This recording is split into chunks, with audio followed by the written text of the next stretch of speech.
How can I satisfy my soul? How can I make sure that I'm not mentally or emotionally restless? So for me, as you can see, I love talking about astrology and numerology and the tarot, and in particular, this dynamic, the sun and the moon, because you want to look at the elements and see if the elements are compatible. And if they're not, then you can analytically and creatively decide how you're going to satisfy both elements of who you are, particularly if they're very different. So the Leo in me loves the drama, loves the, I don't know if you can see my room, there's lots of clothes, loves to perform. But the moon sign, Scorpio in me is like, yo, I don't know what all these people are going to be staring at me. I need to observe. I need to be an introvert. I want to go back into my cave and just study and meditate and like do, be one with the universe and just be still and not have to talk to anybody. This is too much for me. I'm getting overwhelmed. I like depth. I like one-on-one conversations. A lot of people get around me. It's a lot for me. Okay, then I can say to myself, all right, Sheba, so you know that naturally you really love isolation. This is part of your moon sign. You know that you're really into uncovering mysteries. Your mind will go deep, deep, deep, deep, deep. You also know on a very basic level that your moon sign is a fixed water sign. Although Scorpio is ruled by Mars, which is the god of war, as fire, some people get confused. But actually Scorpio is a fixed water sign. It's the second stage of the water. You have the Cancer, which is I feel very mantra oriented. I feel. It's just starting to understand emotional literacy. And then you have the Scorpio that goes plummets all the way down to the bottom of the ocean. So I say to myself, all right, now my moon sign's in Scorpio, which means that I really need time by myself and that I'm very interested in everything that's related to the 8th house. So everything that's related to union, yoga. Yoga is another metaphorical way to express union, the union of the masculine and the feminine, the union of yourself. And that's a water sign. So my subconscious has this really strong, volatile sort of water, fixed, stubborn water energy, as an example.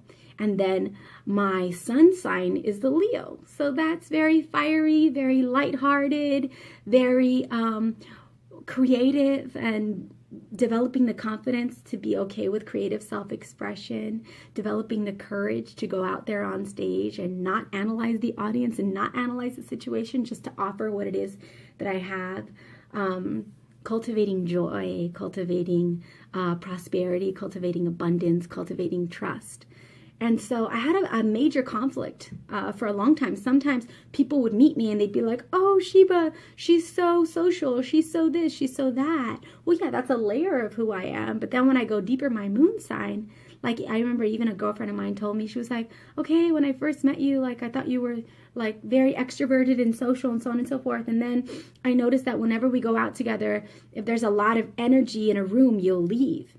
She's like, what's up with that? Like you leave and you retreat. And I would literally leave, like we're having a gathering at our house. I'll literally leave and go into my room and be like, okay, that was a lot of energy. That was a lot of being social. It's my moon sign that starts to freak out a little bit. And I'm like, okay, no. I want to like go one-on-one and meditate and like put our foreheads together and like hum and do weird shit like that. That's my Scorpio thing. So I don't know, let's just be still. Everybody be quiet. Shh, get in touch with themselves. Right? So this is why I really encourage you, no matter how long you've been studying astrology, to remind yourself of your moon sign and the characteristics of that, because your moon sign is what you need in order to feel emotionally okay, in order for you to feel emotionally stable. And so, the human experience is quite a demanding and challenging one, but it can also be really beautiful when we're able to use these sciences to our advantage. And that's what I have to say for now. Thank you for watching. Thank you for subscribing. Please click the like button and subscribe and let me know, what do you think? Do you know your moon sign? I'll also include a link below to where you can figure out what your moon sign is. It would be a fun, kind of a cool thing if you know a little bit about astrology, is take a guess as to what you think your moon sign is. Because sometimes when people, the human experience is so cool. People will say, you know what, I don't really identify with my sun sign, but I really identify with this sign. And then I pull their chart up and I realize, well, you identify with that sign because that's actually your moon sign. So trust your intuition, trust your inner voice. That's all for now. I got to get ready for salsa. Peace and love. Thank you so much. Guys, the last thing that I should mention about the Scorpio moon, although this post is about the sun sign and the moon sign and the relationship between the two, I think I also on the title will put Scorpio moon because I gave myself as an example that Leo, sun, Scorpio moon combination. So the last thing that I should mention about Scorpio moon is that we like transformation. So we're really into transforming. We love death and rebirth and metaphorical death and rebirth. We love to deconstruct, destroy, and then build up again. And this can, on a very mundane level for me, as an example, I like to adorn myself, do the whole little makeup thing, and, you know, feel good and feel cute, which is definitely beyond a Scorpio moon thing, but the transformation is definitely real. So I wanted to show the outcome of the transformative process and remind you that if you are a Scorpio moon, you can find constructive ways to transform yourself instead of continuing to destroy yourself and your relationships with addictive behavior, because that shit is real. Remember, I'm a Scorpio moon, so you can't lie or can't hide from me. That shit is very real.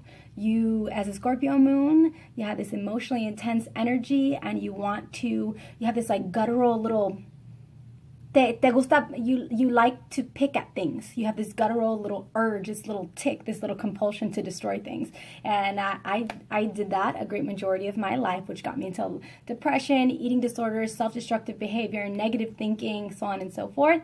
Anyway, but to end this video on a good note, I will remind all my fellow Scorpio moon tribe that you can choose to transform in an elegant manner, in a way that makes you feel beautiful and confident. It may not be makeup. It could be through your fashion. It could be through yoga. It could be through whatever creative practices. But if you're a Scorpio moon, you do need to have a practice that allows you a strong emotional outlet so that you can transform and die to yourself and be reborn almost on a daily basis, because we kind of have that energy where we want to just destroy and then build up.